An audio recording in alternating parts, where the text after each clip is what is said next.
자, 오늘은 그 5장의 마지막 절에 해당하는 그 비탄성 거동에 대한 얘기를 하도록 하겠습니다. 지난번에 우리가 축하중을 할 때도 그 비탄성 거동이라고 하는 얘기를 했었어요. 근데 거기에서는 이제 이닐레스틱 그 액슈얼바 이런 식이었고, 오늘은 이제 이닐레스틱 토션입니다. 근데 그 하는 방향은 다 똑같아요. 처음에 일렉트릭 레인지에 대해서 얘기를 하고, 그 다음에 항복 개시될 때의 얘기를 하고, 그 다음에는 탄성, 그 다음에 소성 영역에 대해서, 그 다음에는 이제 풀리 플라스틱에 대해서 이렇게 네 종류로 나눠가지고 각각에 대해서 우리가 거기에 그 해당하는 소위 토르크를 어떻게 구할 수 있는가 그거에 대해서 얘기를 하고, 그 다음에 이제 이닐레스틱에서 가장 중요한 것은 그거죠. 소성 영역까지 토션을 주었다가 제거를 했을 때 재료 내부에 남는 그 잔류 응력하고 그 다음에 영구 변형량이 얼마냐, 이걸 이제 구하는 게 이제 주로 우리가 하는 일입니다. 지난번에 얘기했던 것처럼 마찬가지로 소성 영역에 한번 들어갔다가 나오게 되면 소위 탄성 회복이라고 하는 거가 있기 때문에 그거를 잘 고려를 해서 우리가 설계를 해줘야 된다. 이제 그걸 하기 위한 기본적인 내용을 이제 공부를 하자는 거죠. 이제 일렉트릭 레인지는 우리가 원형 단면에 대해서 지금까지 공부해 왔었던 그 내용하고 다 동일합니다. 왜냐하면 토르크가 탄성 영역 내에서만 가해지고 있을 때라고 하는 얘기니까. 그래서 이때 이제 그 일렉트릭 레인지에 대한 그림을 그려보면 이런 식으로 그림을 그릴 수가 있습니다. 그래서 토르크를 이제 이렇게 주었을 때 이제 반경에 따라서 타우가 이렇게 직선적으로 이제 변하는 거죠. 그래서 타우가 0에서부터 시작을 해서 가장 바깥쪽에 그 반지름에서 타우가 맥시멈이 나타나고, 그 사이는 전부 이제 직선 형태로 나타나는 그러한 전달 능력이 나타난다. 그래서 이때 타우는 어떻게 구하는 거야? J분의 TC, 그죠? 원래는 이제 여기에 타우는 J분의 T로고, 그 다음에 타우 맥시멈은 J분의 TC가 되는 거죠. 그래서 그림을 그리면 이제 이런 형태가 되고, 그래서 요렇게 타우 맥시멈이라고 하는 거를 가지고 이 T를 우리가 표현을 하자면 어떤 식으로 표현할 수 있는가? 그래서 그 식은 이제 이런 식을 이용해서 볼 수가 있다. 이 T는 어떻게 된 거예요? 원래는 이 파이라고 하는 거를 묶으면은 뭘로 묶을 수가 있죠? 이 파이로 D로가 뭐예요? DA죠, DA.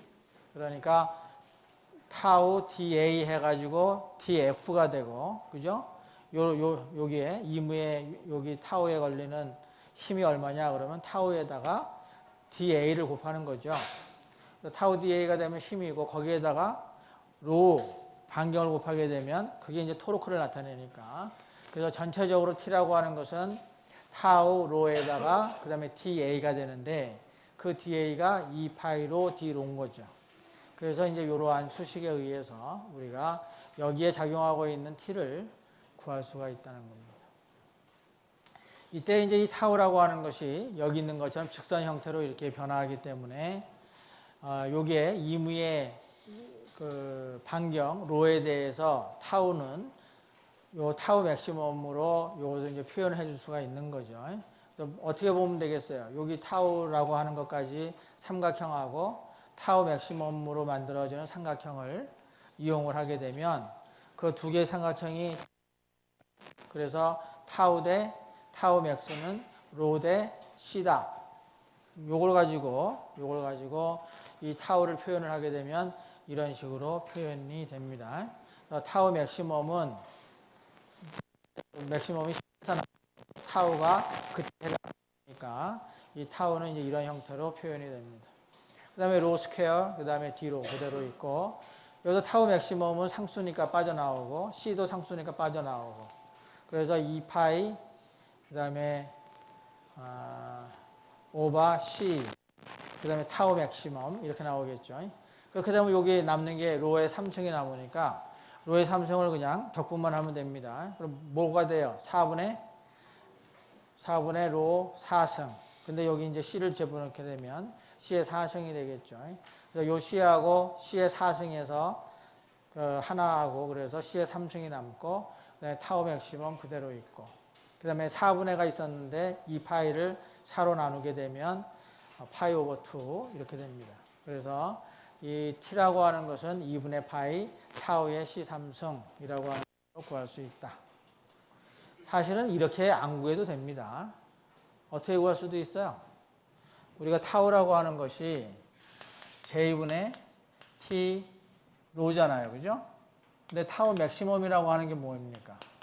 J분의 T C죠. 근데 여기서 J라고 하는 게 뭐예요? 2분의 C의 4승 T C 이렇게 되는 거죠.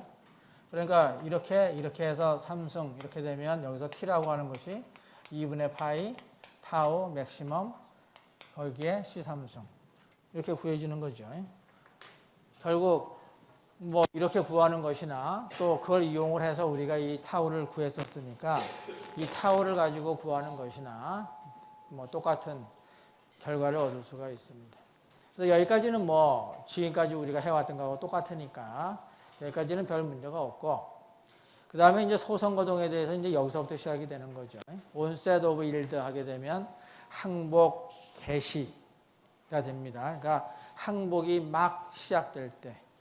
그러니까 여기서 이 t라고 하는 것을 주게 되면 이 가장 바깥에서 타우 맥시멈이 걸리게 되니까 여기서 이 t를 더 이제 증가를 시키게 되면 요 바깥쪽에서부터 타우가 이제 가장 큰 게 시작이 되죠. 그러니까 여기서 항복이 일어난다면 어디서부터 일어나겠어요?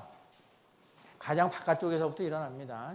그러니까 타우 맥시멈이 제일 먼저 항복점에 도달하게 된다는 거죠. 그럼 그때의 타우가 뭐겠어요? 그때 타우가 타우 y가 됩니다. 타우 y.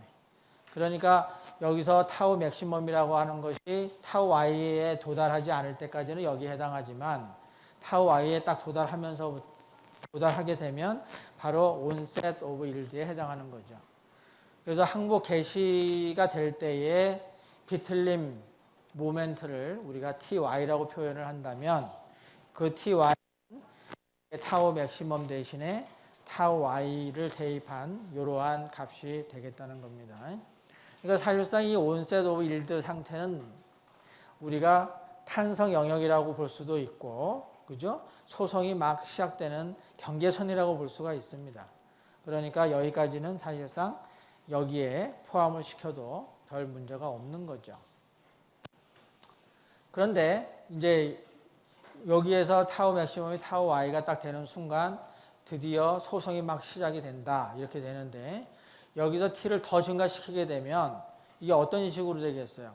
가장 바깥쪽이 타우 y가 되는데 그 바로 안쪽도 이제 스트레스가 커져가지고 또 항복 영역에 자꾸 들어가게 되겠죠. 그렇게 되면 가운데 부분은 탄성 영역으로 그대로 남아있고 거기에 바깥쪽 부분은 소성 영역이 되는 그러한 형태가 될 겁니다. 그러한 영역을 우리 지난번에 뭐라고 했었죠? Elastic Plastic Range라고 했었습니다. 그래서 Elastic Plastic Range. 그래서 그때 비틀림 모멘트를 T의 EP로 이렇게 표현을 합니다. 그러니까 이게 이제 일라스틱이고 얘가 플라스틱을 얘기하는 거죠.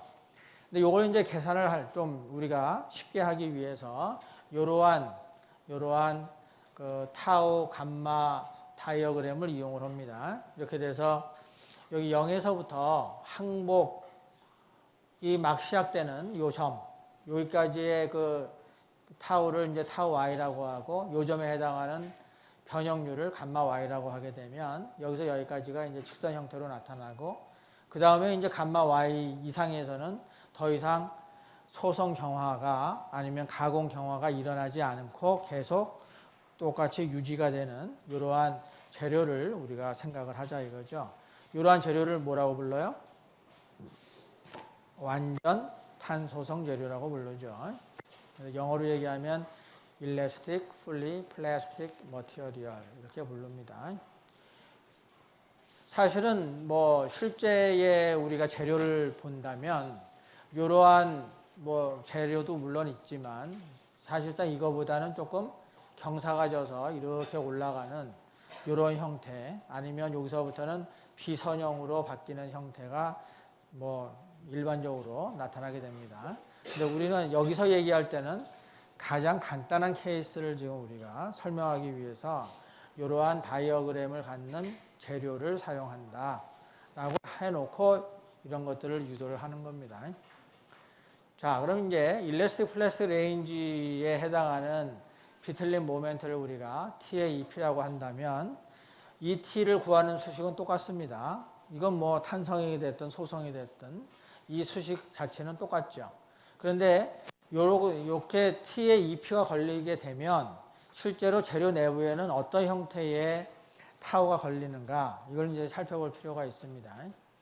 그렇게 해서 여기를 보게 되면 이제 T를 상당히 많이 주었다 이렇게 하게 되면 요 바깥쪽에서부터 어느 정도 여기 로 Y라고 표시가 되어 있는데 로 Y까지 C에서부터 요 로 Y 요 사이에는 타우 Y라고 하는 소위 항복 전단 강도가 여기 이제 작용이 되고 그 나머지 거에서는 아직도 탄성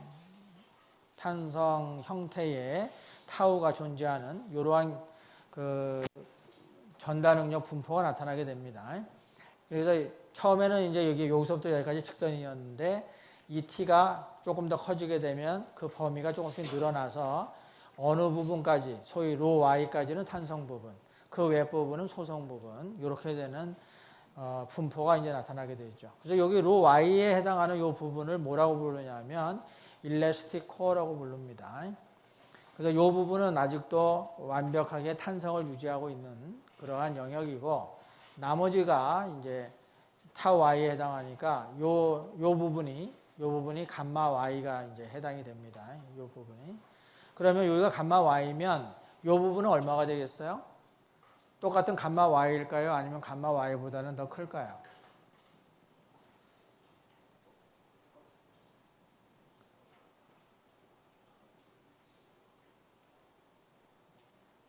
이 그림을 보면 되겠죠. 여기서부터 여기까지 감마 Y가 되고 그 다음서부터는 그냥 쭉 이 타우 Y는 유지가 되지만 감마는 어떻게 돼요? 계속 커지죠. 그렇게 되면 여기가 지금 처음으로 타우 Y가 지금 발생을 하니까 요 점에 있어서의 감마가 감마 Y가 될 거고 그 다음에 여기서부터 더 진행이 되게 되면 어떻게 되겠어요? 감마가 조금씩 더 증가가 되게 되겠죠. 그건 어떻게 알죠? 우리가 유도했던 시간에 있습니다. 자, 감마라고 하는 거의 수식이 로의 d파이 오버 dx라고 하는 이런 수식이 있었죠. 여기서 d파이 오버 dx는 어땠어요? 일정한 값을 갖는다고 그랬죠. 그러면 이제 여기 감마 y가 되게 되면 이 로라고 하는 게 뭐가 돼요? 감마 y가 발생하는 그 점에서의 반경이 되는 거죠. 그러니까 여기 같으면 로 y가 됩니다. 감마 y가 로 y에 해당하는 게 되죠. 그 다음에 이것은 이제 비틀린 각이 될 거고 이것은 길이에 따라서 변화하는 게 됩니다. 그러니까 길이에 따라서 당연히 이제 비례할 것이고 그 다음에 로에 따라서 당연히 얘도 또 증가를 하게 됩니다. 여기에서는 로가 이렇게 커지게 되니까 여기서 조금 더 커지게 되니까 당연히 감마도 커져야 된다는 거죠. 자, 그 다음에 여기 그 타우 y에 해당하는 거에 감마를 보게 되면 요 점에서 감마 y가 나타나게 됩니다. 그 다음에 이제 맨 끝에 가게 되면 감마 프라임이 나타나게 되는데 여기 감마에서부터 감마 프라임까지는 역시 직선 형태로 이렇게 변화하는 그러한 감마를 갖게 된다는 거죠.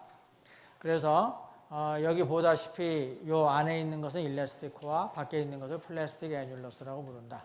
자, 그렇게 되면 요 식을 이용을 할 때에 우리가 접근하는 구간이 0에서부터 C까지잖아요. 근데 실제로 타우가 변화하는 것이 일래스틱 코어 부분하고 그 다음에 플라스틱 레인지하고 서로 다르죠, 타우. 그러니까 0에서부터 C까지 가는 것을 우리가 두 개로 나누어서 생각을 해줘야 됩니다. 그러니까 어디서부터 어디까지 생각을 하죠? 0에서 로 y까지, 그 다음에 로 y에서부터 c까지 이렇게 생각을 해야 됩니다. 그래서 이 수식에서 처음에 이 파이는 그대로 있고 0에서부터 로 y까지만 계산을 합니다. 그렇게 되면 아까 있었던 것처럼 여기가 이제 직선 형태로 변하게 되니까 여기 이무의 타우를, 그러니까 이무의 로에 대한 타우를 구하는 거죠. 그러니까 로 대 타우는 로 y 대 타우 y라고 하는 식에서부터 이렇게 나오게 됩니다. 그 다음에 이제 로 제곱 d로 나와 있고, 그 다음에 이 소성 부분에 대해서는 2파이의 로 y에서부터 c까지. 대신에 그때의 타우는 뭐가 돼요? 타우 y로 일정하게 유지가 됩니다. 그러니까 이 타우는 타우 y로만 변하면 되고, 나머지 거에 대해서는 로 제곱 d로가 그대로 나오게 되죠. 그럼 이거를 계산할 때 보게 되면 타우 y하고 로 y는 뭐가 돼요? 상수입니다. 그러니까 튀어나오고 로 3승에 대한 것만 적분을 해주면 됩니다.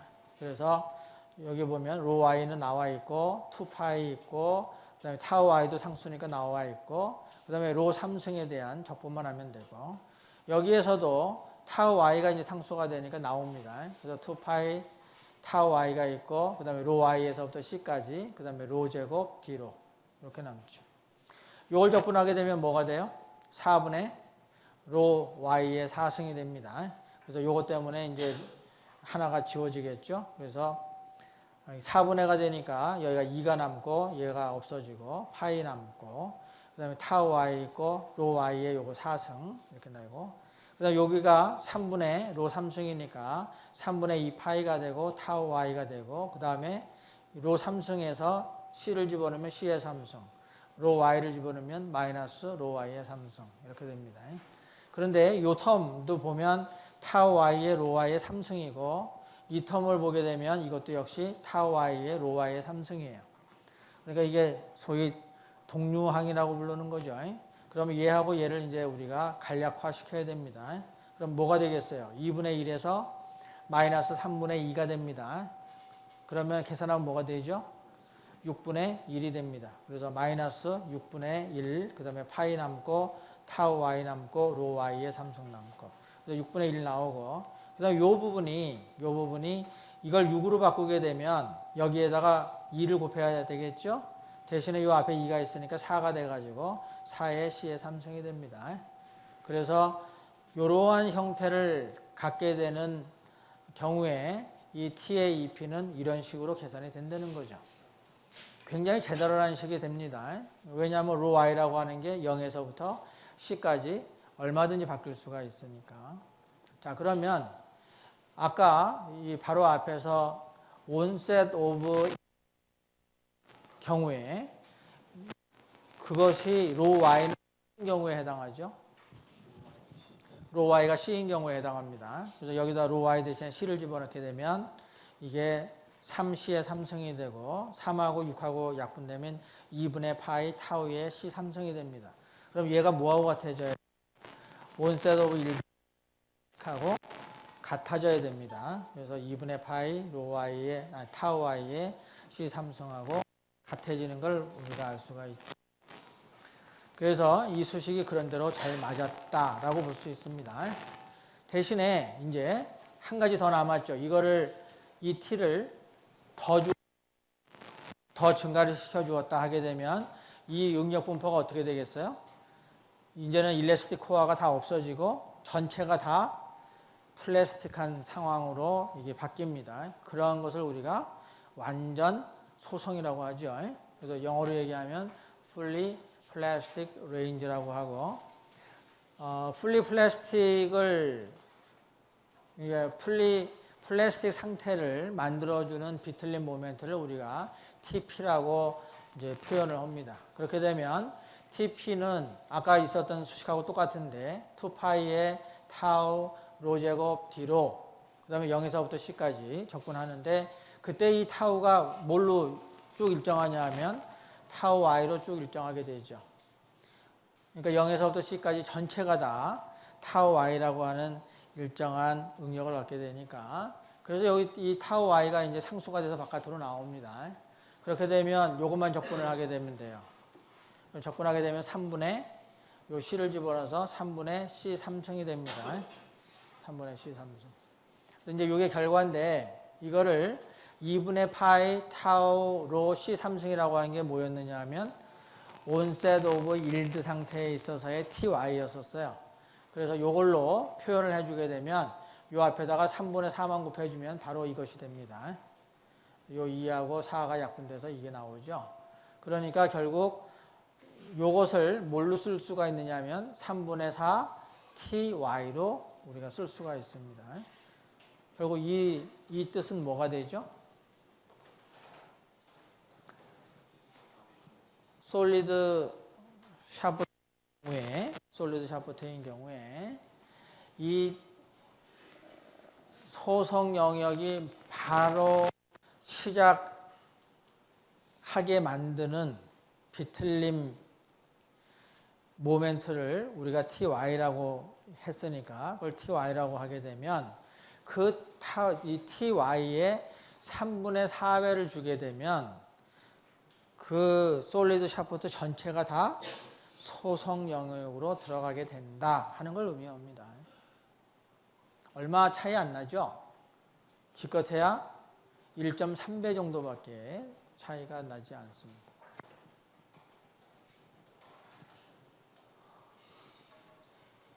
자, 그런데 여기까지 이제 계산이 된 것은 지금 어떤 단면에 대해서 우리가 생각을 한 거죠?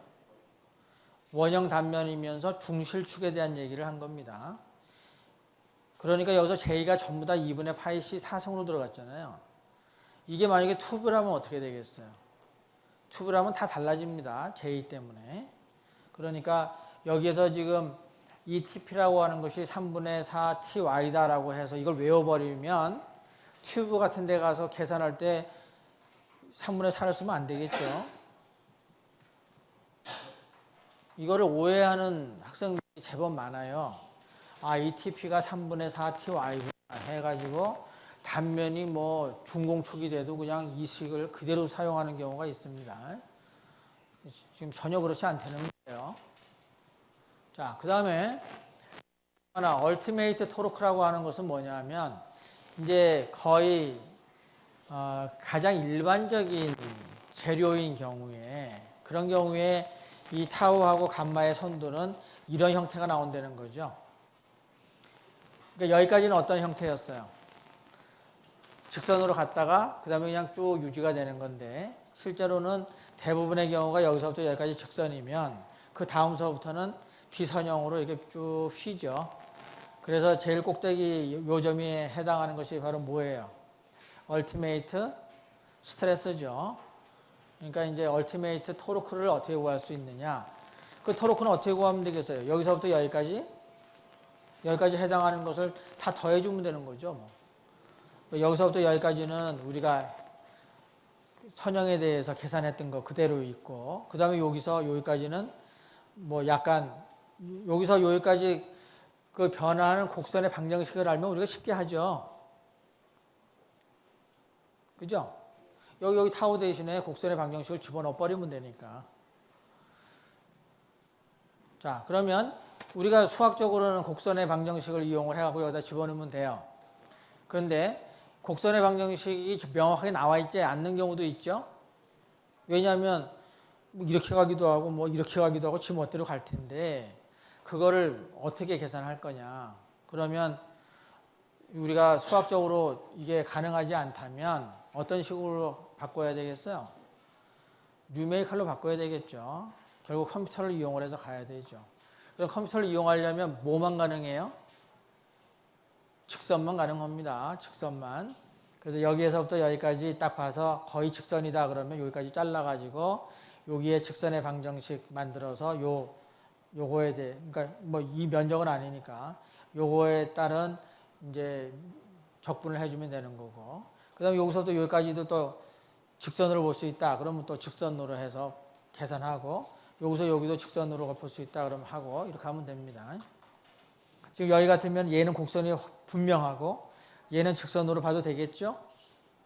얘도 뭐 거의 뭐 직선으로 봐도 될 것 같고 여기는 곡선으로 봐야 되겠고 그렇게 해서 뭐 구하는 수식은 이래저래 똑같습니다. 2파이에 타우의 로 제곱 d로를 계산하는데 이때 이 타우가 로에 따라서 좀 계속 바뀌고 있다는 거죠. 그래서 여기까지를 쭉 접근하게 되면 거기에 해당하는 것이 얼티메이트 토르크다. 그래서 여기 보게 되면 여기 이제 0에서부터 로 y까지는 직선 형태니까 이 부분에 해당합니다. 그래서 로 y까지는 타우 y에 해당하는 이러한 그림이 되고, 그 다음서부터는 이제 타우 2, 그 다음에 타우 u에 해당하는 것이 이제 이런 식으로 타우 2, 타우 u 이런 식으로 변화하게 된다는 거죠. 그리고 여기에 대응하는 감마도 역시 로 y까지는 감마 y가 되고, 그 다음에 타우 2에 해당하는 감마 2, 타우 u에 해당하는 감마 u. 그래서 이런 형태의 변형들을 이제 주게 된다는 거죠. 그 다음에 요거 같은 경우는 이제 이렇게 나눠가지고 이 적분을 수행하면 된다라고 하는 것을 나타내고 있습니다. 그래서 뭐 이 정도까지 알면 뭐 이제 잔류응력에 대한 계산은 어떻게 하면 되겠다라고 하는 감을 잡을 수가 있는 거죠. 자, 우리가 일단 들어가지는 않았지만 우리가 축하 중에서 잔류응력을 구한다라고 했을 때 어떤 식으로 한다라고 하는 것을 한번 기억을 해보면 그때 어떻게 했었어요?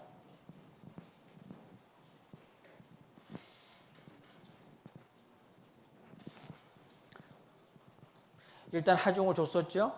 근데 그 하중이 과연 소성 영역까지 만들어낼 수 있는 하중이었느냐, 이걸 먼저 판가름을 해야 되겠죠. 그래서 판가름을 해가지고 이게 소성 안에 들어간다 하게 되면 그때에 있어서의 스트레스를 계산하는 거죠. 그때에 대한 계산을 하고, 그 다음에 거기에서 하중을 제거하게 되면 재료는 뭐를 하게 돼요? 이만큼 지금 변형을 했잖아요. 그러다 이걸 놓게 되면 탄성 회복을 하게 됩니다. 우리 그때 탄성 회복을 한다라고 하는 것을 어떻게 수식화했었죠? 하중을 반대로 주되 탄성적으로 주는 것으로 우리가 계산을 했었습니다. 그게 바로 탄성 회복을 나타내는 부분이죠. 그래서 원래 있었던 응력에서 탄성 회복을 하고 있는 응력을 빼주게 되면 남는 것이 잔류 응력이 되는 겁니다. 그래서 결과적으로 축하 중에서 그 작용하고 있는 하중을 다 더해버리면 뭐가 나오죠? 재료가 나오죠. 왜냐하면 주었다가 반대로 또 그만큼을 줬으니까 재료가 되는 거죠. 그러니까 토르크에서도 마찬가지입니다. 이렇게 주었다가 탄성 회복한다 그러면 마이너스 방향으로 그만큼 돌려버리니까 실제로 T는 재료가 됩니다. 그런데 문제는 재료 내부에는 잔류 응력이 남아 있다는 거죠. 그래서 이제 요 다음에 하려고 하는 게 잔류 응력을 어떻게 구할 것인가에 대한 얘기를 하려고 하는 겁니다.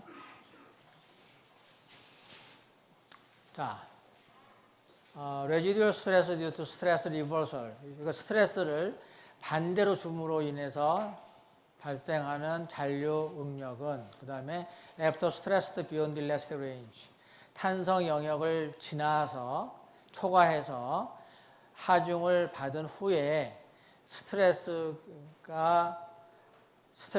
반대로 줌에 따라서 나타나는 이제 잔류 응력을 어떻게 구하느냐, 그 얘기죠.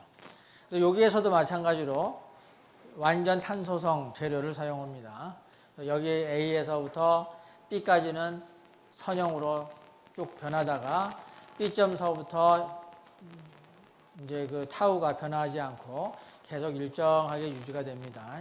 그러다가 C라고 하는 점에서 우리가 비틀림 모멘트를 제거했다는 거죠. 제거하게 되면 여기서부터 이쪽으로 쭉 내려오게 됩니다. 그래서 여기서부터 여기까지가 뭐가 돼요? 탄성 회복이 되고, 그 다음에 요 점에 해당하는 감마가 바로 영구 변형률이 됩니다. 영구 변형률. 그래서 우리가 여기서 계산한다면 이 영구 변형률을 뭘로 표현할 수 있어요? 영구 비틀림 각으로 이제 표현을 할 것이고, 그 다음에 여기에는 탄성 회복되는 걸로 해서 이제 응력을 이제 계산을 해가지고 빼줄 겁니다. 그 다음에 이 그림은 뭘 의미할 것 같아요? 여기 C점까지 쭉 하중을 주었다가 여기서 제거를 하게 되면 여기까지 내려오게 됩니다. 그랬다가 이걸 더 이번에는 반대 방향으로 더 틀어준다는 거예요. 그렇게 되면 타우가 마이너스 방향이 나오겠죠. 그래서 마이너스가 돼도 결국은 마이너스 타우 y에 도달할 때까지 쭉 변화하다가 그 다음에 또 일정하게 유지를 하게 된다는 겁니다. 그래서 실제로 타우 감마 다이어그램은 이제 이렇게 그릴 수 있지만 실제로 우리가 계산하는 부분은 어디예요? 여기서 여기까지 갔다가 일로 갔다가 여기까지 오는 여기까지를 우리가 계산을 하는 겁니다.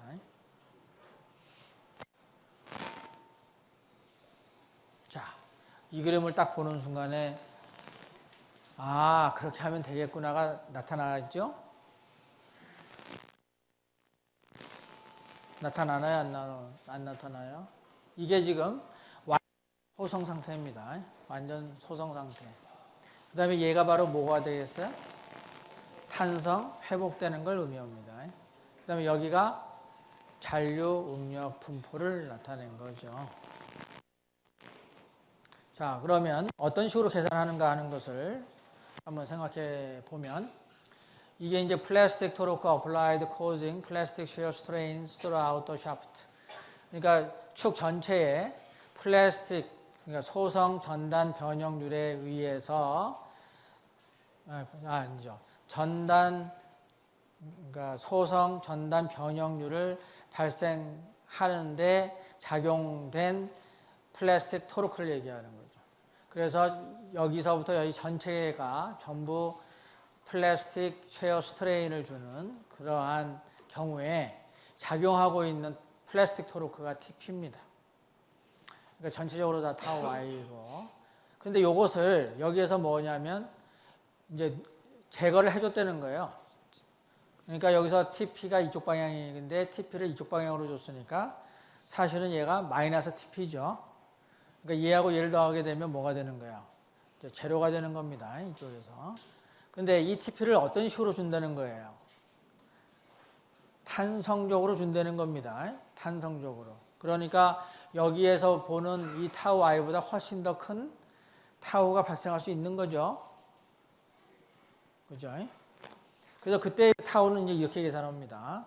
여기서 얘기하는 이 타우 R은 이런 식으로 계산이 되는 거예요. 타우 R, 왜냐하면 탄성적이니까 J2분의 T로라고 하는 수식을 가지고 우리가 타우를 구할 수 있습니다.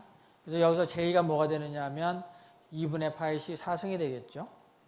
그 다음에 마이너스 P인데 마이너스는 그냥 마이너스고 그 다음에 TP는 여기에 해당하는 겁니다. 아까 이러한 상태에 있어서의 TP가 뭐였었죠? 이게 3분의 2파이 타우로 타우 Y의 C 4승이었었습니다. 기억이 안 나면 이걸 보면 되겠죠. 아니죠. 3분의 2파이 타우 Y의 C 3승이었었습니다. 거기에다가 요 C가 합쳐져서 C의 4승이 된 거예요. 그럼 여기에 C의 4승, 여기에 C의 4승 없어지고 파이하고 파이 없어지고 그러면 숫자만 남습니다. 숫자가 얼마가 돼요? 3분의 4가 됩니다. 그래서 마이너스 3분의 4 타우 Y가 돼요. 그러니까 이 부분에서 3분의 4 타우 Y가 된다는 겁니다. 그럼 요 점하고 요 점이 똑같은 점이니까 결국 요 점에 있어서의 잔용력은 뭐가 된다는 거예요. 여기서 이거를 빼준 만큼이 되겠죠. 그래서 3분의 1 타우 Y가 여기에 나타나게 되는 겁니다. 그 다음에 요 센터는 어떻게 될까요? 센터는 당연히 제로고 여기가 타우 Y니까 결국 더해도 타우 Y가 되겠죠. 그 다음에 얘가 일정하고 얘가 선형으로 바뀌니까 당연히 선형으로 바뀔 겁니다. 그래서 잔류응력의 분포는 이런 형태가 된다는 거죠. 그래서 이런 형태가 됐을 때 T라고 하는 것이 당연히 제로죠. 왜냐하면 TP, 그다음에 마이너스 TP 해서 제로 이렇게 됐었으니까. 그렇게 되면 여기 지금 잔류 응력이 이렇게 남아 있어요. 그러면 여기서부터 여기까지는 지금 이쪽 방향으로 이렇게 돌리는 타우죠. 여기서부터 여기까지는 이쪽 방향으로 이렇게 돌리는 타우입니다.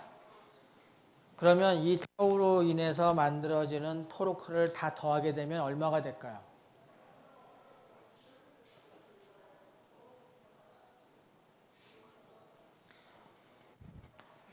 물어보는 걸로 봤을 땐 당연히 제로가 돼야 될 것 같죠, 그죠?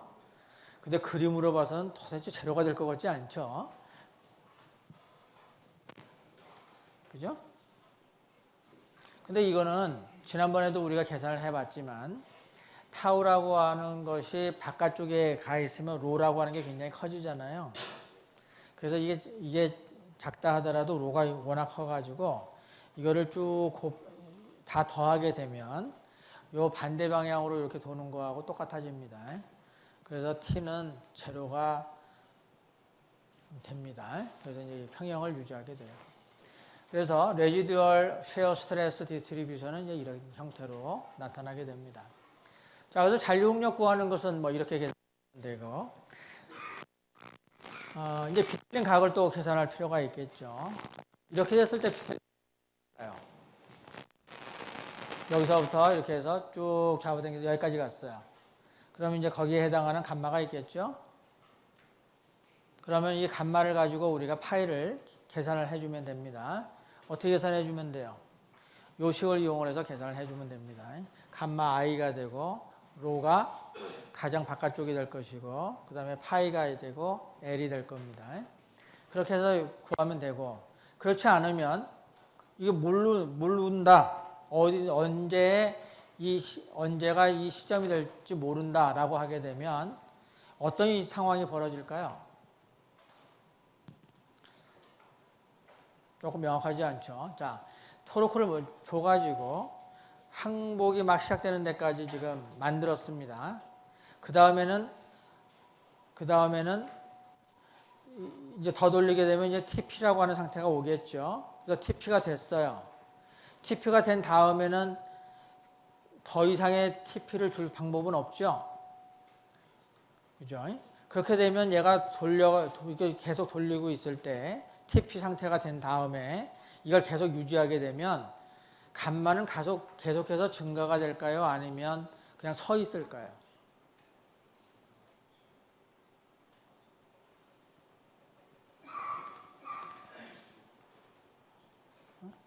어떤 상태가 될 것 같아요? TP가 됐습니다, 지금. 돌려가지고. 그러면 재료가 완전 소성 상태가 됐어요. 근데 더 이상의 토르크는 필요 없습니다. 뭐 하는데? 변형하는데 더 이상 필요가 없어요. 그렇게 되면 TP를 계속 유지하고만 있다면 얘는 계속해서 변형이 가능합니다. 이렇게 돼서 나타나는 현상이 뭐예요? 우리가 비틀리는 걸 계속 주게 되면 완전히 꼬이는 그런 형태가 나오죠.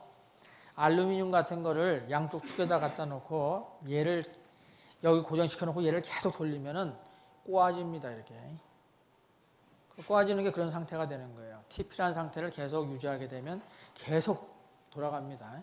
그리고 딱 세웠을 때가 바로 이제 더 이상의 변형이 안 되는 바로 그 상태가 되는 거예요.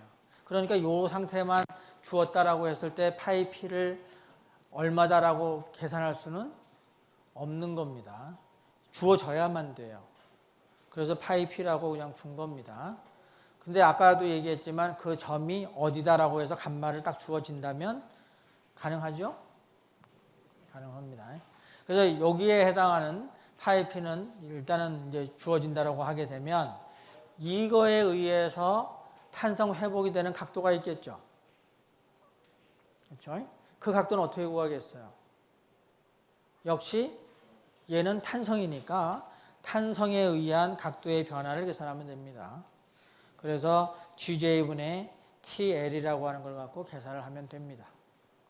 그렇게 되면 얘가 이렇게 돌아갔다가 이만큼 돌아간 상황이 되는 거죠. 그렇게 되면 나머지가 이제 여기에서부터 여기를 뺀 것이 결국 남는 영구 비틀림 각이 됩니다. 그래서 잔류응력은 이렇게, 그 다음에 영구 비틀림 각은 이렇게 구할 수 있다는 거죠. 자, 이것은 한 예이고, 이것이 꼭 이런 경우에만 잔류응력을 구할 수 있는 건 아니죠. 아까도 얘기했지만 이런 경우에도 잔류응력이 당연히 남아야 됩니다. 그런데 잔류응력이 남을 때 어떤 형태로 남게 될까요? 이 안에는 지금 코하고, 그러니까 처음서부터 하중을 제거하기 전까지 계속해서 탄성 영역이었습니다. 그렇죠?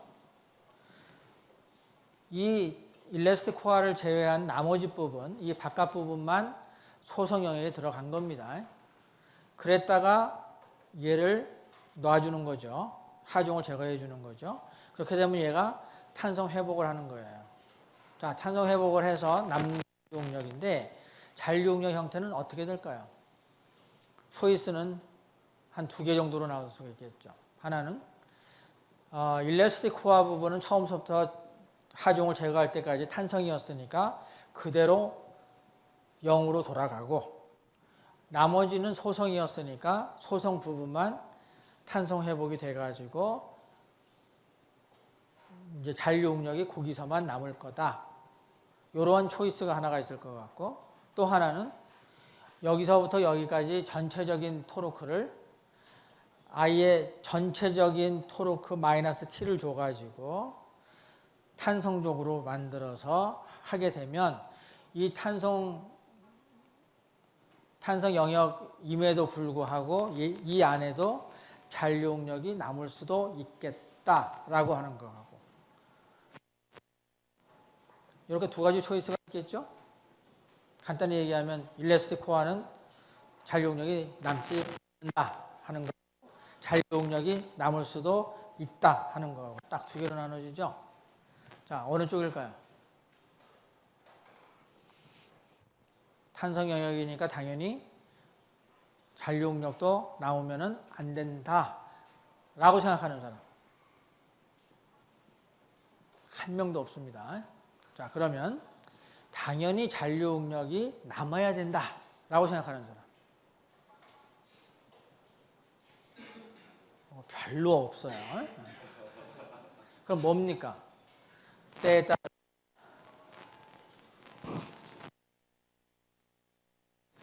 그날 그냥 상황에 맡기자. 그렇게 하면 우리가 역학을 할 방법이 없죠. 역학을 할 이유도 없고. 내가 이 얘기를 축하중 할 때도 한 3-4번은 했을 거예요. 그때도 뭐라고 그랬었냐면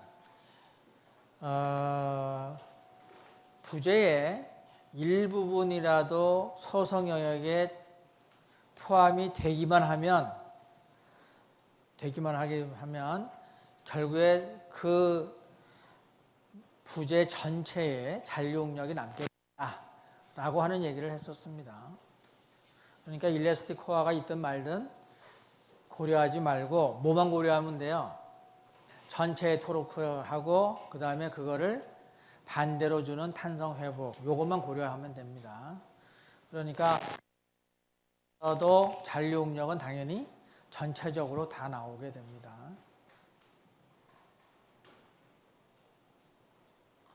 자, 이런 경우에 비틀린 각은 어떻게 될까요? 비틀린 각 파이를 구하시오. 이런 상황에 대해서. 그럼 파이를 구하는 식은 이거 하나입니다. 그러면 이 식을 어떻게 우리가 바꿀 수가 있어요? 이거는 뭘로 바꿀 수가 있냐면 로에 파이의 L로 이렇게 바꿀 수 있습니다. 왜냐하면 기울기가 다 일정하기 때문에. 이렇게 되면 여기서부터 파이는 어떻게 구해요? 파이는 로분의 감마 L. 이 식으로 구할 수가 있습니다. 그렇게 되면 여기에서 파이를 구할 때 요 지금 감마라고 하는 것이 어디에서 나타나는 거죠?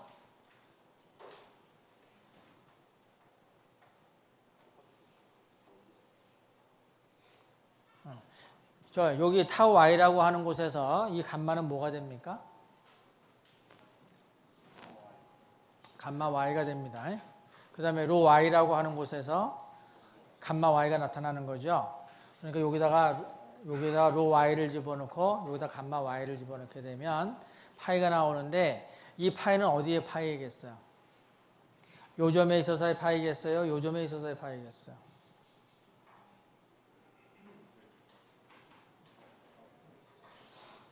요 점에 있어서의 파이가 됩니다.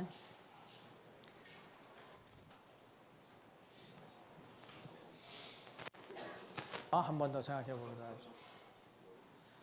자, 연습 문제 맨 마지막 겁니다. 자, 예제 5회 14번 한번 풀어보죠. The tubular shaft in figure is made of aluminum alloy that is assumed to have elastic plastic tau gamma diagram. 뭐 이런 형태로 우리가 가정을 하자는 거고. Determine the maximum torque that can be applied to the shaft without causing the material to yield. 그러니까 뭐죠? 항복을 일으킴이 없이 축에 작용할 수 있는 최대의 토르크를 구하시오. 그럼 뭐에 해당하는 거죠? 항복이지 않는 것 중에서 최대를 구하시오라고 하게 됩니다. 뭘 구하라는 거예요? T로 표현을 한다면 T의 Y를 구하자는 거죠.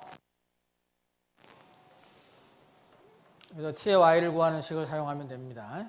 TY는 우리가 이제 원형 단면이니까 타 Y는 J분의 TC로 이제 계산을 할 수가 있겠죠. 그럼 여기에서 이 TY라고 하는 것만 남고 나머지 것들은 다 여기에 있는 수식을 집어넣어 주면 됩니다. C라고 하게 되면 가장 바깥쪽이니까 50mm를 넣어줘야 될 것이고, 그 다음에 이 J는 뭐가 되겠어요? 중공축이니까 2분의 파이, 그 다음에 C5의 4승 마이너스 CI의 4승. 이렇게 하게 되면 여기 TY가 나오게 됩니다. 얘가 이제 토성을 일으키지 않는 최대의 토르크가 되는 거죠. 자, 그 다음에 문제는 and the maximum torque or plastic torque that can be applied to the shaft.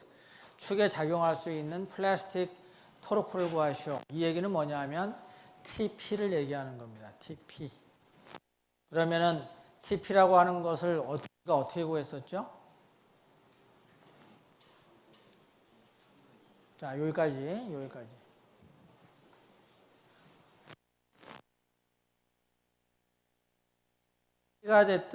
T가 됐든 다 똑같은 수식을 사용합니다. 그죠?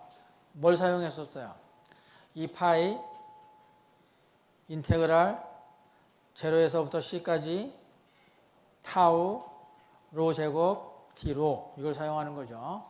그런데 중공축인 같은 경우에는 0에서부터 C까지가 되는 게 아니라 뭐가 돼요? CI서부터 C5까지가 됩니다. 그래서 있는 것처럼 2파이의 인테그랄 C5에서부터 CI에서부터 C5까지, 그 다음에 타우가 되고 로 제곱 D로가 돼요. 요거에 대해서만 적분하면 되니까 적분을 해서 대입을 하게 되면 이렇게 나오게 됩니다. 이게 만약에 중공축이 아니고 중실축이었다면 어떻게 하면 돼요? 3만 곱해주면 되는 거죠. 자, 여기까지 구했고, also what should be the minimum shear strain at the outer wall be in order to develop a fully plastic torque. 그러니까 풀리 플라스틱 토르크를 발생시키기 위해서 가장 바깥쪽에 있는 벽에서 발생해야 되는 미니멈 전단 스트레인은 얼마인가? 이 말이죠. 그렇게 되면 이게 무슨 뜻이죠? 풀리 플라스틱 토르크를 발생시키기 위해서. 그러면은 중공축 같은 경우에 플라스틱이라고 하는 것은 뭐를 어떤 형태의 스트레스가 플라스틱 형태가 되는 거예요?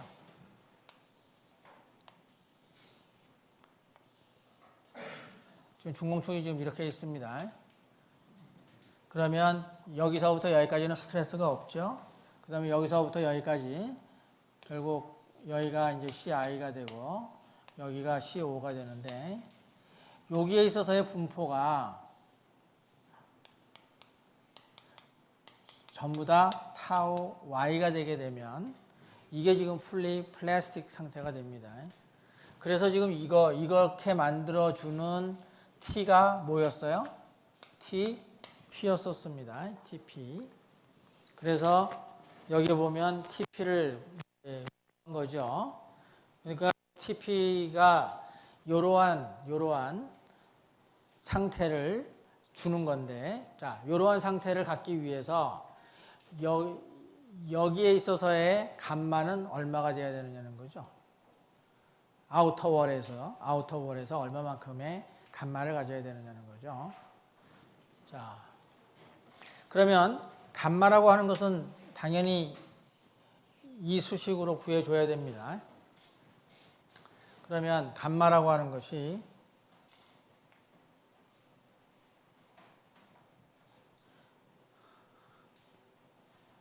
일단은 그림을 먼저 생각을 해봐야 돼요. 감마의 분포는 어떻게 생길까요? 아까 감마의 분포가 그림에 잠깐 있었는데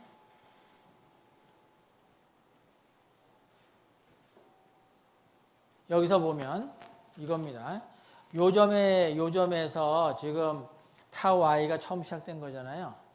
그렇게 되면 그때 해당하는 감마가 감마 Y죠. 근데 이 감마 Y하고 이 감마 프라임이 지금 어떤 관계에 있는 거예요?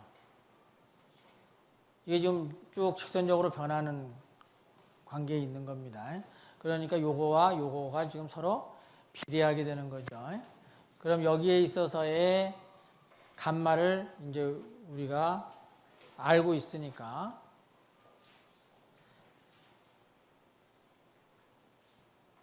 지금 여기에 있어서의 감마를 지금 알고 있죠.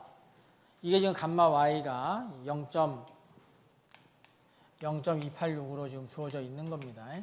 그럼 여기에 있어서의 감마가 주어져 있는 거죠. 여기서 같이 그리게 되면 여기에서 그러니까 감마 Y가 지금 여기에 이렇게 있는 거잖아요.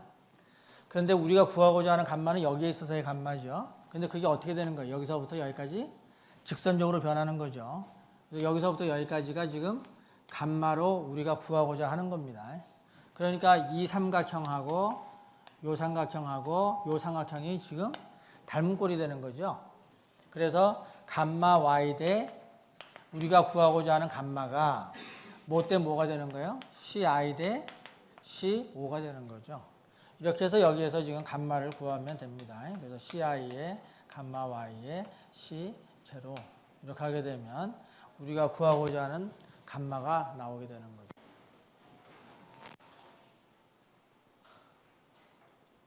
자, 그래서 요게 이제 그 비례식입니다. 뭐 이렇게 푼 것이나 이렇게 푼 것이나 똑같은 거죠. 그래서 이 감마가 50mm가 될 때에 감마는 얼마냐?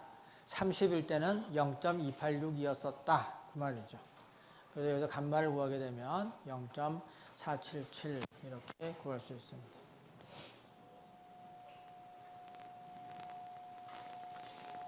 자, 또 하나는 solid circular shaft has a radius of 20mm. 얘는 지금 축의 반경이 20mm고 길이가 1.5m예요. 길이가 1.5m. 그 다음에 the material has an elastic plastic diagram 이렇게 나와 있고 determine the torque needed to twist the shaft. 비틀림 각을 0.6 레디안만큼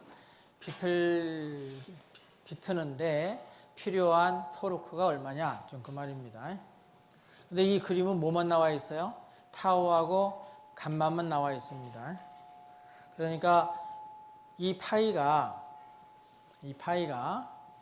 얼마만한 감마에 해당하는 건지를 알아야 되겠죠. 그러면 또 역시 이거를 가지고 해야 되겠죠.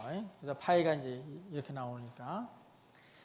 자, 파이가 0.6이라고 하게 되면, 파이가 0.6이라면, 근데 로는 어디서 나타나는 거예요?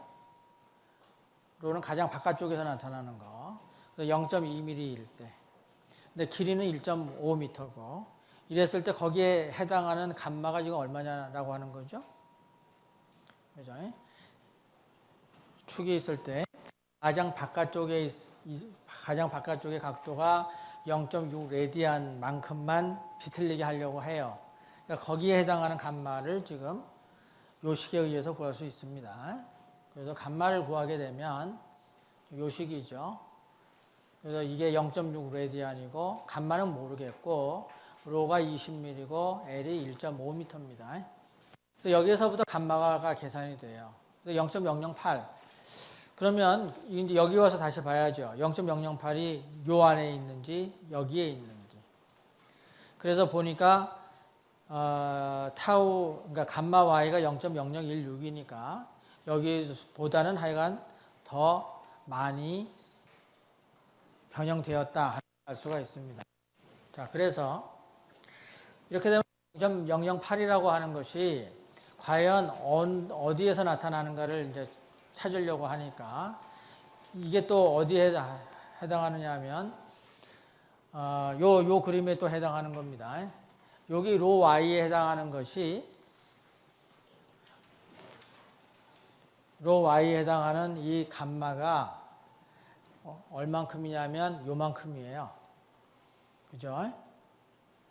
지금 비례식을 이제 어떻게 세워도 상관없잖아요. 이것 때 이거는 뭐 이것 때 이걸로 해도 되고 그 반대로 해도 되니까 지금은 반대로 뒤집어서 한 겁니다.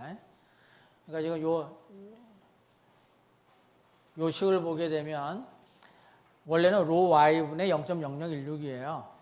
그러니까 여기서 보면 여기에 해당하는 것이 0.0016이고 로 y 여기에 해당하는 것이 지금 요 CI에 해당하는 요겁니다. 그러니까 우리가 지금 로 y를 모르잖아요. 그죠? 지금은 얘는 중공축이었고 지금은 뭘 얘기하는 거예요? 중실축을 얘기합니다. 중실축. 그러니까 어디에서 감마 y가 생기느냐를 지금 구하고자 하는 거예요. 그래서 로일 때 감마 y가 생긴다면 그 다음에 이게 20mm일 때 0.008이 생겼다는 거죠. 그죠? 그렇게 되면 여기서 로 y가 이제 나오게 됩니다. 이 로 y는 뭘 나타내는 거예요? 0에서부터 쭉 가면서 로 y 딱 되는 지점에 뭐가 생긴 거예요? 타우 y가 처음으로 생겼다는 거죠. 그럼 이거에 대해서 그림을 그리게 되면 어떤 그림이 나오겠어요? 바로 이런 그림이 나오게 되는 겁니다. 그래서 로 y가 지금 계산이 되게 되면 거기에서부터 이 바깥쪽으로는 이제 이러한 분포를 갖고 그 안쪽으로는 이렇게 탄성적인 분포를 갖게 된다는 거죠. 그래서 로 y가 지금 계산이 돼서 0.004가 된 거예요. 그렇게 되면 거기에 해당하는 t를 어떻게 구할 수가 있습니까? 아까 유도했었던 요식을 가지고 그대로 사용을 하면 됩니다. 6분의 파이 타우 y의 4c의 3승 마이너스 로 y의 3승. 이렇게 하게 되면 그때에 해당하는 t가 이제 나오게 되죠. 자, 그러면 문제가 바로 그거죠. 0.6 레디안에 해당하는 토르크를 구하시오 그랬으니까 여기에 얘기하는 요것을 구하면 이제 요구하는 걸 구한 게 됩니다.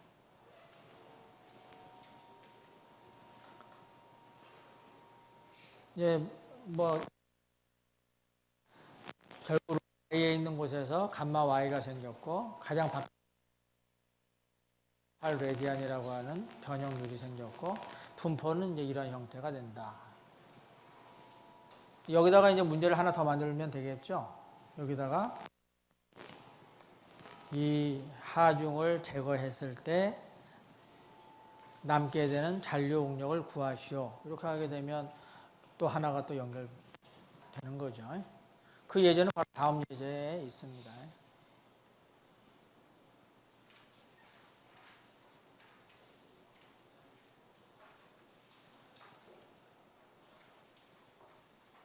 자, 이거 잘못 누르고 있으니까 계속 가는 거고. 자, 이거죠. 이게 이제 마지막 예제입니다. 우리 5장에 있어서. 여기 보면 a tube in figure 이거예요. tube has a length of 1.5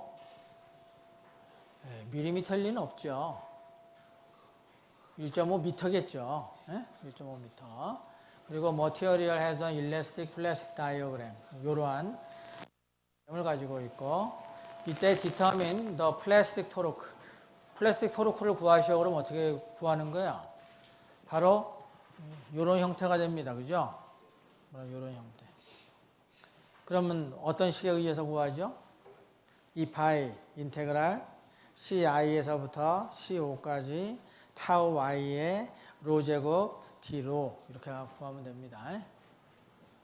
다 알죠? 그 다음에 What is the residual shear stress distribution if it is removed just after the tube becomes fully plastic? 그러니까 그 튜브가 완전 소성이 되자마자죠. just after.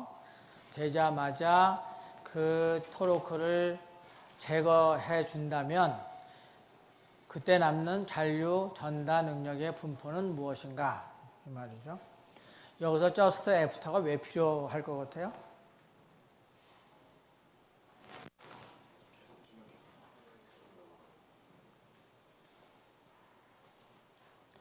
뭐 계속 준다라고 해도 잔류 능력이 늘어날 이유는 하나도 없겠죠? 그죠? 이미 풀리 플라스틱 됐잖아요.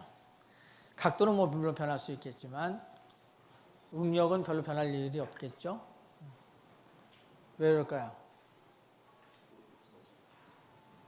소위 시간이 가면서 어떤 변화가 있어서는 안 된다라고 하는 걸 의미합니다. 소위 지난번에 이런 게 있었잖아요. 시그마 에플론 선도에서 이렇게 쭉 가다가 제거를 딱 해주면 딱 내려오잖아요. 그랬다가 조금 있다가 올라가게 되면 그 선을 따라가지 않죠. 그 위로 다시 올라가잖아요.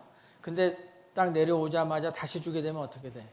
바로 원래 있었던 선을 따라가잖아요. 그러니까 그 차이를 지금 얘기하는 겁니다. 그러니까 just after는 꼭 필요한 건 아니지만 여하튼 just after라고 하는 의미는 더 이상의 그 소성 경화라든가 아니면 그 다음에 시호 경화 이런 거에 대한 영향은 고려하지 않는다. 그런 얘기입니다. 자, 이렇게 되면 잔류 응력을 이제 구해야 되겠죠? 그럼 처음에 분포는 이거죠? 처음에 분포는 이겁니다. 그렇게 되면 이거에 의해서 지금 금방 뭘 구했어요? TP를 구했죠? 그럼 이 TP를 어떻게 해주면 돼? 반대 방향으로 탄성적으로 주면 됩니다.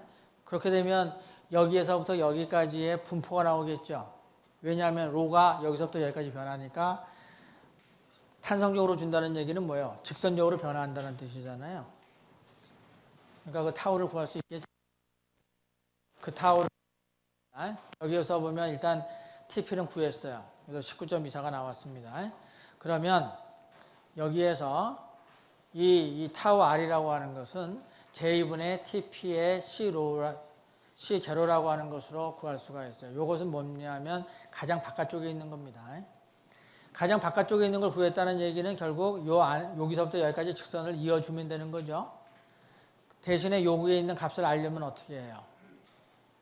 알려면 C0 대신에 CI를 넣어줘야 되겠죠. 그렇게 해야 여기에 크기를 알 수가 있습니다. 그럼 이러한 분포를 구했다는 얘기죠.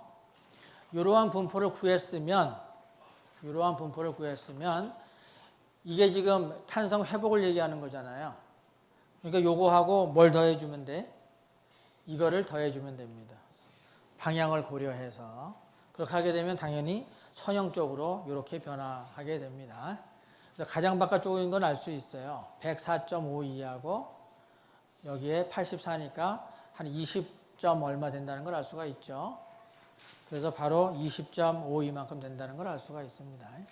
그 다음에 안에도 물론 알 수가 있죠. 이 안에가 52.26이고 그 다음에 여기가 84니까 또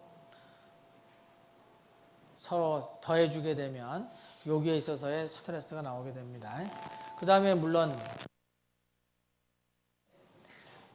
사에서 요거 갖고서 부족한 것이 뭐냐면 요 점의 위치를 정확하게 지금 나타냅니다.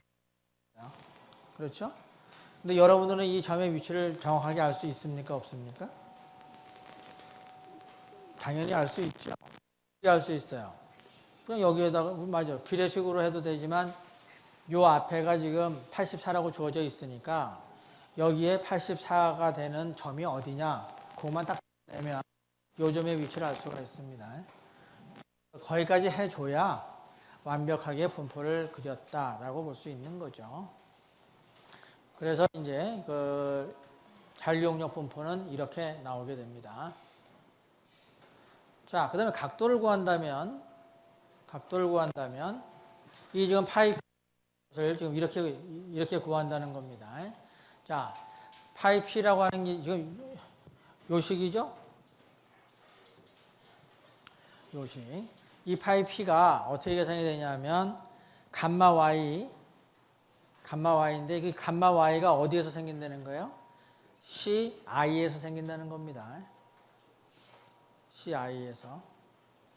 거기에다가 이 L을 곱해주면 돼요. 그렇게 되면 결국 뭐가 나온다는 겁니까? 여기에 있어서 이 가장 바깥쪽에 있어서의 파이가 나온다는 거죠. 그죠? 왜일까요? 결국 요거는 두 번을 띄면 돼요. 왜냐하면 여기에서 지금 요 수식이 있잖아요. 감마가 요런 식으로 변한다는 거 하고 그 다음에 파이가 요런 식으로 변한다는 거 하고 요 두 개를 이용하게 되면 요식 하나 가지고 계산이 가능하다 이렇게 되죠. 자, 그걸 한번 해보면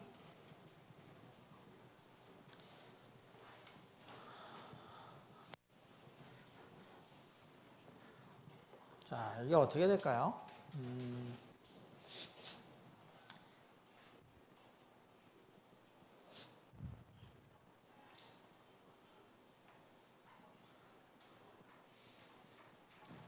자, 여기 이렇게 되어 있고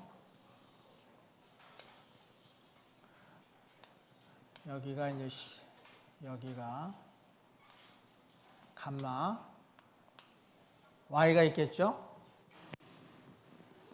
그렇죠? 왜냐하면 여기 CI라고 하는 여기에서 감마 Y가 처음으로 생기잖아요. 그 다음에 C0라고 하는 요 점에서 여기에서부터 직선으로 그 여기에 이만큼의 감마가 나오죠. 그러면 여기에서부터 감마 Y 대 감마가 CI 대 CO라고 하는 걸 알 수가 있습니다. 그 다음에 파이라고 하는 걸 계산을 해보게 되면 자, 파이 요식을 가지고 얘기하면 감마하고 로라고 하는 것이 지금 비례식이에요. 그죠? 그러니까 요식이 결국 요거라고 볼 수가 있네요. 요거라고. 그렇게 되면 파이하고 감마하고의 이제 요 수식을 우리가 만들어야 되겠죠. 그럼 파이하고 감마를 보게 되면 파이라고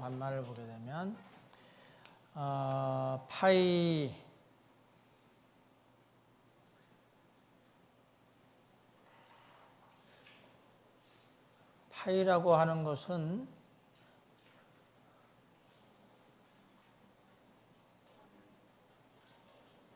자, 이 파이라고 하는 거가 여기에 있어서의 파이를 구할 수가 있나요? 없나요? 여기에 있어서의 파이는 구할 수가 없죠, 우리가. 왜냐하면 비틀림이 이렇게 하게 되면 이 가장 바깥쪽에 있는 이 점에 있어서의 파이가 어떻게 된다. 이거밖에 모르죠. 그럼 가장 바깥쪽에 있는 파이를 구하게 되면 어떻게 됩니까?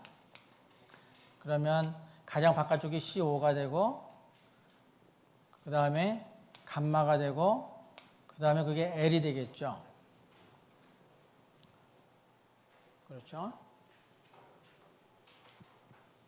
이렇게밖에 지금 계산이 안 됩니다. 파이라고 하는 것이 C0라고 하는 곳에서 감마가 이렇게 하게 되면 이게 L이 돼요.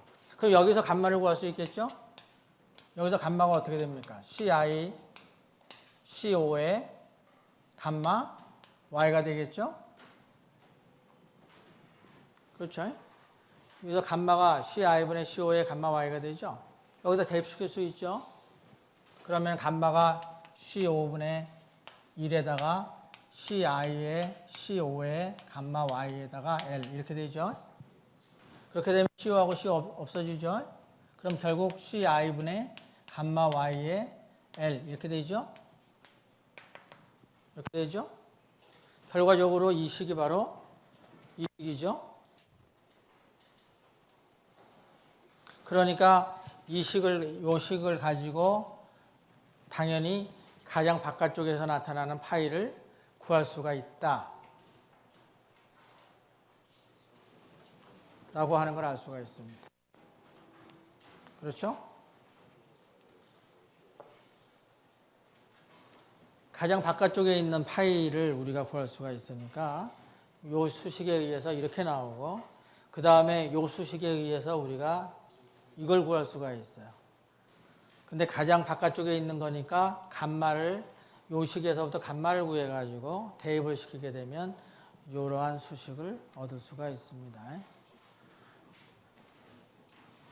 그러니까 여러분들은 간단하게 뭘 응용을 하면 돼요? 바로 요 수식을 가지고 어디에서 감마 Y가 나오는가 이것만 알면 되는 거죠. 자, 여기까지 해서 5장을 다 한 겁니다. 그죠? 자, 그래서 오늘까지가 이제 5장 마무리가 되는 것이고 다음 시간서부터는 이제 또 새로운 토픽인 밴딩이 시작이 됩니다. 근데 밴딩은 양이 굉장히 많아요. 그래서 우리가 6장만 밴딩이 아니고 6장 밴딩, 7장 또 밴딩, 그 다음에 8장, 9장에서 이제 다른 응력들하고 조합을 한 것들을 얘기를 한 다음에 다시 12장에 가서 또 밴딩이 나옵니다. 그래서 밴딩이 재료역학에 있어서 거의 3분의 1 정도가 밴딩이에요. 그래서 여러분들이 밴딩을 공부를 굉장히 잘해두지 않으면 모든 시험에서 3분의 1은 틀리고 지나간다는 얘기가 됩니다. 그래서 우리가 6장은 가장 기본적인 것만 하기는 하는데 그 6장이 기본이 돼서 7장에서 응용이 되고 또 12장에서 또 응용이 되고 그래요. 그러니까 그렇게 알아두면 되겠고. 자, 이제 다음 시간 올 때까지 이제 여러분들은 할 일이 생긴 거죠? 열심히 뒤에 있는 엑서사이즈를 잘 풀어서 내고